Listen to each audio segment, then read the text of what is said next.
amigos? Muy buenos días. En esta mañana les saludo a cada uno de ustedes, dándole gracias a Dios por todo.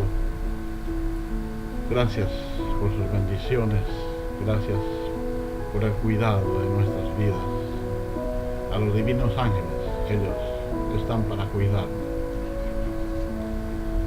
Quiero en esta mañana hablar un poco sobre la igualdad, porque el mundo, ustedes saben, se ha creado en una forma diferente, con un evangelio que no ha sido evangelio de la verdad, sino que un evangelio mezclado, lleno de tantas cosas,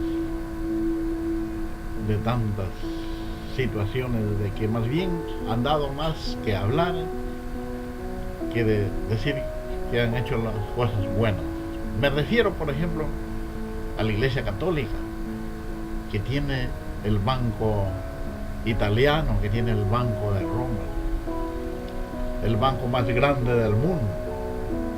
Y también me refiero a otras iglesias, denominaciones, donde son totalmente, han hecho riquezas. ¿Con qué? Con el apoyo de los mismos feligreses de todas esas iglesias, aprovechándose, como dicen, de la nobleza, de la piedad de los hombres, aprovechándose de esa riqueza, porque los explotaban de diferente manera. Por ejemplo, yo veo en la Iglesia Católica eso que sacan de las romerías a la Virgen del Cisne, Virgen del Cajas, Virgen de las Mercedes, etcétera, etcétera, etcétera. Yo veo cómo la gente hace romerías y cómo vende sus cosas, sus ganados, para llevar a dejar ahí lo que ellos llaman la limosna o una promesa que han hecho. Iguales también los pastores evangélicos, cómo explotan, cómo sacan el dinero a aquellas personas, aquellos cristiandad, aquellos feligreses que están bajo los pies de ellos, bajo el dominio de ellos, y para su pretexto todavía usan la Sagrada Escritura, haciéndoles leer y creer que todavía existen los diezmos.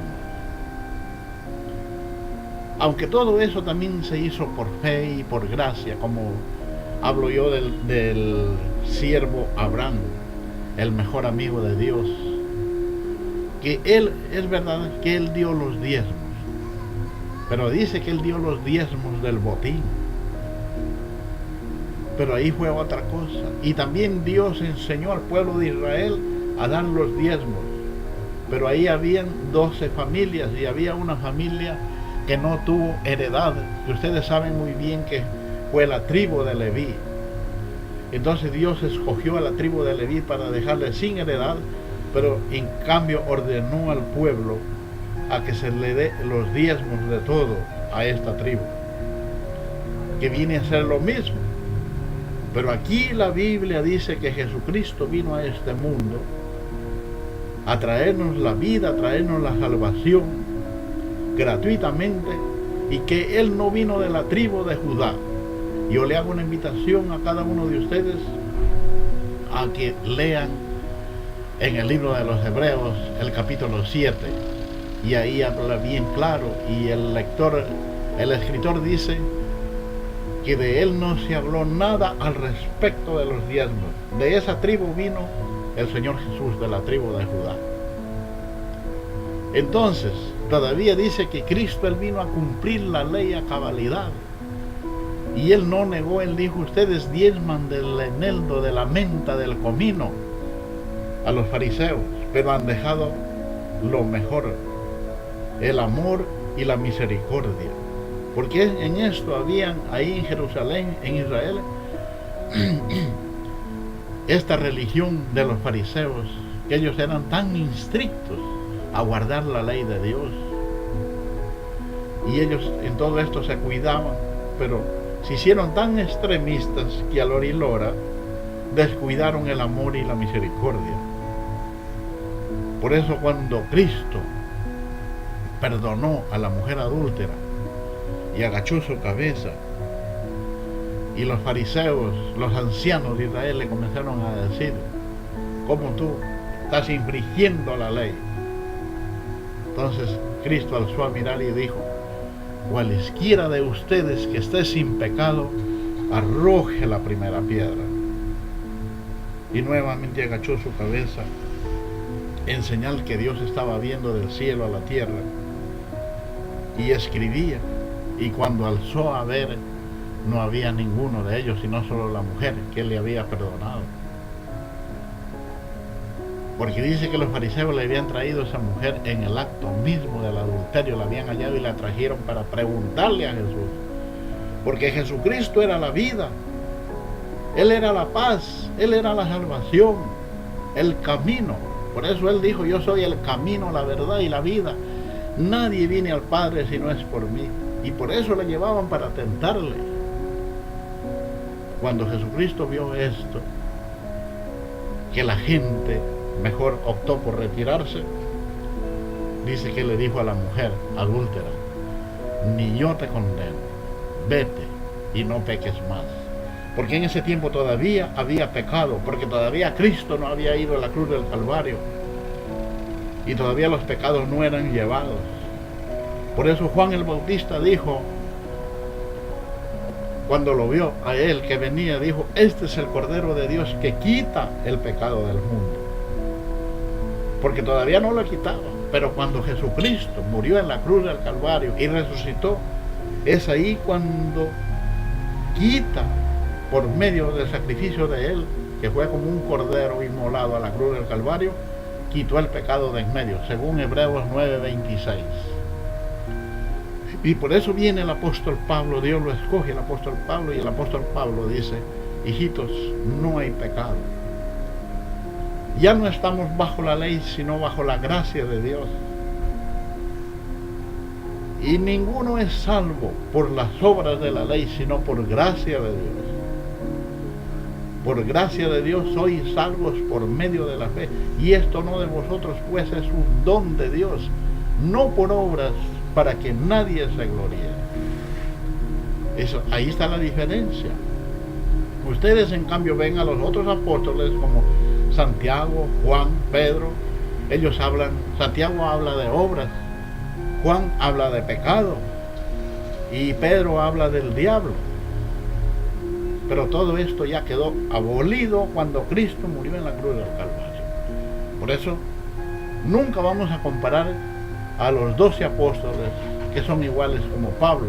No, Pablo es diferente, y Pablo fue escogido después de Jesucristo ya resucitado para traernos este evangelio a nosotros, que nosotros somos los gentiles. Eso es lo que yo estoy haciendo ver ahora. Pero como yo oí a vuestro Padre que Él dijo que va a juzgar a este mundo con derecho y con justicia, con equidad, entonces Él dijo: voy a poner en igualdad al mundo. Aquí no es que unos van a tener más y otros van a tener menos.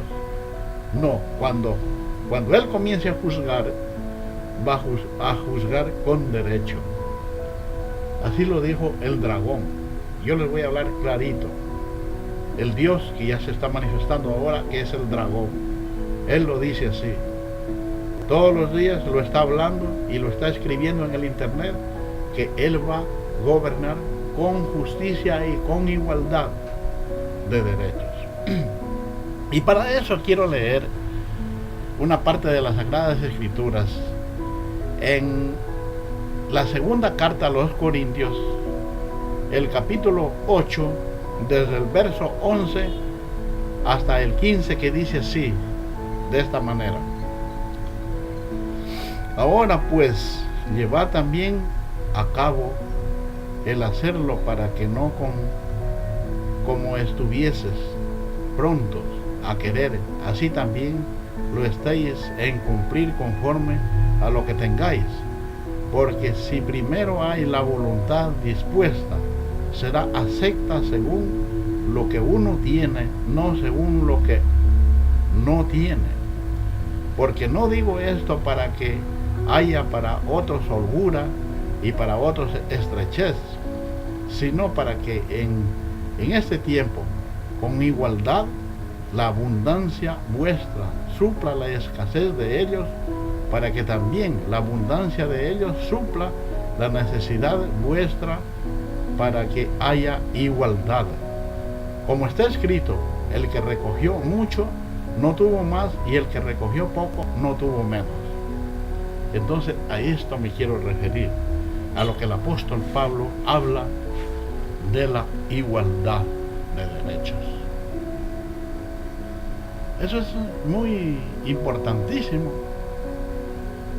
que el apóstol Pablo nos habló de esto. Hay que buscarle en la Sagrada Escritura, que lo que nosotros estamos viendo también en Efesios 5:5 dice que no debemos de pensar en la corrupción. Ustedes han visto, sobre todo esto resulta en los gobiernos de ahora. Muchas de las veces los gobernantes, ellos pueden tener una mente de quererlo hacerlo bien, pero son hombres. Y como hombres también puede haber corrupción y se equivocan. Pero ellos tienen su séquito, tienen sus colaboradores, sus funcionarios públicos que están trabajando como ministros, como gobernadores, como alcaldes. Y estos son los que hacen la corrupción. Por eso lo que nos pide el apóstol Pablo, que nosotros no debemos de tener eso, ni ser explotadores, ni que haya corrupción en nosotros, sobre todo en el pueblo amado de Dios, que ya se está formando, que ya Enoc está hablando su palabra, que ya el ángel Miguel se ha levantado también, como lo profetizó el profeta Daniel en el capítulo 12, se levantará Miguel. Ya nuestro compañero ángel Gabriel ya está trabajando, y nuestro Padre Dios también. Entonces sigue diciendo, por ejemplo, cuando Cristo estuvo en la tierra, Él habló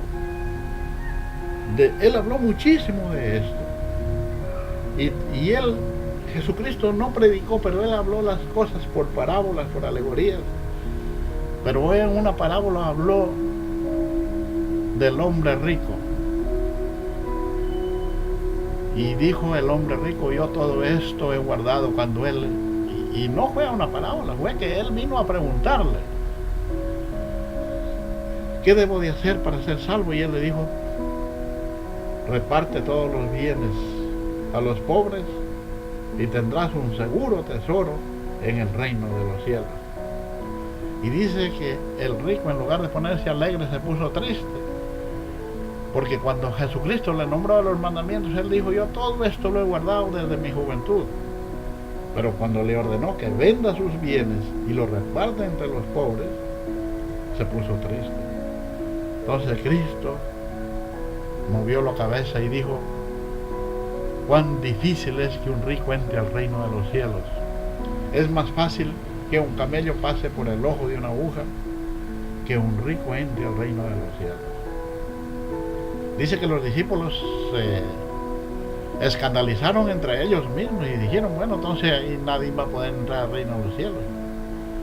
Entonces Cristo les volvió a repetir y les dijo, a los que confían en las riquezas, porque el ser rico no es malo, las riquezas son de Dios mismo. Nosotros conocemos en la Sagrada Escritura que fueron hombres ricos y prósperos que eran siervos de Dios, como Abraham, como el siervo Job. Mire que Abraham, él dice que tenía 318 criados, o como ahora les podemos decir en el mundo, 318 peones, día y noche constantes. Esto no lo desamparaban a Abraham.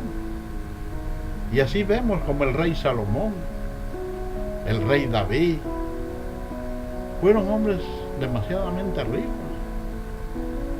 Pero eso no quiere decir que ellos ya estaban condenados por eso, no. Aquí Jesucristo dice a los que confían en las riquezas, porque nosotros sabemos que hay un Dios y ese Dios se mueve, es un Dios espíritu, porque ahora nosotros tenemos que ir al Dios espíritu, al que está en nosotros. Porque la gente, ¿qué ha hecho en el mundo? Porque estaban cegados del entendimiento, no había quien les hable la palabra de Dios y nos haga ver de que Dios está presente. Entonces formaban un ídolo por ahí de madera, una estatua, y le hacían por ahí cualquier cosa. Le hacían que en los ojos esté llorando sangre y decían, esta es la Virgen que salió en Fulano barrio por ahí, en tal barrio, en tal pueblo. Y la gente se va adorando la imagen a la idolatría. ¿Qué dice la Biblia? Salir de la idolatría, dejar la idolatría. O la gente humanizaba, veía a una persona que hacía algo, lo humanizaba y comenzaba a adorarlo a ese hombre, a esa mujer que hacía alguna señal. Y eso no es así. Porque Dios es espíritu. Por eso yo siempre tomo el mensaje cuando Cristo le dijo a la mujer samaritana, llegará el tiempo que los verdaderos adoradores adorarán al Padre en espíritu y en verdad. Y no es que el Padre está por allá lejos, el Dios está por allá, por encima, como la gente lo hace creer. No, Dios está también acá en nosotros. Él es el prana, Él es el aire que respiramos, Él es la energía. ¿A dónde está? Por eso en otros libros, yo he leído otros libros, que algún día voy a hablar de este tema en otro mensaje, porque no me alcanza el tiempo. Hay más libros fuera de la Biblia. No solamente son los 66 libros, hay más libros hermosos. Y si yo soy Enoc, yo sé que hay un libro de Enoc. ¿Y por qué la Iglesia Católica o el Vaticano o Roma, el Imperio Romano, no lo puso en el canón bíblico? Porque a ellos no les convenía, pues. Ellos sacaron todos los libros que a ellos no les importaba. Sin embargo, nosotros vemos en Hebreos, el capítulo 11, dice como Enoc por la fe fue llevado para no ver muerte. Está hablando de Enoc. Y el apóstol Judas también habla, el verso 13 y 14, hace referencia del libro de Enoc, cuando habla que Dios no perdonó a los ángeles que bajaron de arriba y se unieron acá abajo con las hijas de los hombres. Son temas que los voy a estar hablando también en otro día. Pero así hay muchos libros como Tomás, Felipe, el Evangelio de la mujer samaritana, el Evangelio de José y María, el Acuario. Hay muchos libros más que no están en el canón bíblico. Y esos libros son tan buenos que a uno le hacen ver de que verdaderamente Dios está aquí con nosotros. Por eso Cristo siempre él decía, el reino de Dios está entre vosotros, haciendo referencia a que ya estaba aquí en la tierra. En el libro de Tomás dice que si yo alzo una piedra, ahí está Dios. Tanto es arriba como abajo, ahí está Dios. Porque Dios es espíritu, y ese espíritu es la energía viviente, ese que nos hace estremecer, ese que viene. Por eso por ahí alguien dijo, a Dios no lo veo, pero lo siento, es una verdad. Y también yo hablé un día de que la gente tiene que recibir el Espíritu Santo. Ese Espíritu Santo que se lo siente acá, ese que clama, Abba Padre, ese que por las noches me hace ver que yo estoy hablando con Dios, que alguien viene y me habla acá. Recibo revelaciones, recibo los sueños, porque Dios dice que se manifestará. A los jóvenes verán visiones y los ancianos soñarán sueños, y sobre mis siervos y mis siervas derramaré mi espíritu, dice. Miren cuán bello y cuán hermoso. Esa es la igualdad de que estamos hablando. En Corintios, el capítulo 11, verso 11 en adelante, dice que no habrá hombre ni mujer, libre ni esclavo, Gálatas también, bárbaro ni escita, porque Dios es igual para todos. Estoy hablando este evangelio de la igualdad. ¿Cuándo se ha visto esto? ¿Cuándo se ha visto en las religiones esto? Desde que yo me acuerdo, tengo uso de razón, y conocí que había una religión por ahí, conocía a pocos hombres muy ricos y la mayoría de la gente era pobre y estaban abajo. Pocos se habían apoderado de mucho y muchos no tenían nada. Todo esto tiene que disolverse así, porque ya estamos aquí nosotros. Las estrellas ya están brillando, y brillando no quiere decir que solo brillan, estamos brillando con el conocimiento de la verdad. Dios tiene a sus escogidos, a sus ángeles, a sus ministros que están llevando esta palabra. Yo estoy aprovechando este medio tan importante que es el Internet para llevar esta palabra, queridos hermanos. Por eso es lo que yo me propongo y eso es lo que yo estoy hablando en esta mañana. Dice que la iglesia primitiva, la iglesia que dejó Cristo en el principio, ellos vivían en común y no les faltaba nada. ¿Qué quiere decir en común? Unidad. O en comunismo, que quiere decir como uno mismo.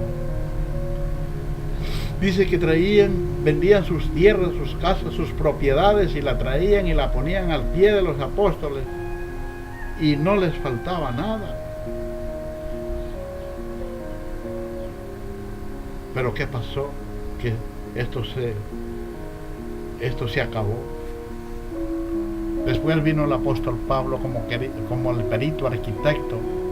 Él mismo dijo: yo soy el perito arquitecto, yo soy el que pongo el fundamento, pero es otro el que viene y edifica encima. Y ya estamos ahí edificando, hermano. Por eso yo le estoy hablando esta palabra, como el ángel Miguel, como Enoc, haciéndole ver las cosas.